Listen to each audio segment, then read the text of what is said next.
দক্ষিণাঞ্চল সাতক্ষীরা জেলার মানুষকে কেন বাঘের সাথে তুলনা করা হয় সেটি এই ভিডিওটি দেখলেই বুঝতে পারবেন। যেখানে বাঘ দেখলে মানুষকে পালানোর কথা, কিন্তু এখানে বাঘ দেখে মানুষ ভিডিও করা নিয়ে ব্যস্ত।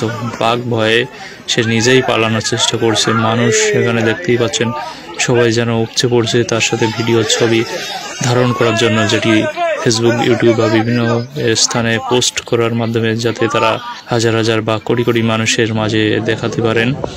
যাই হোক, আপনারা ভিডিওটি দেখলেই বুঝতে পারবেন যে মানুষ কীভাবে সাহসিকতার সাথে এই ভিডিওটি ধারণ করছে।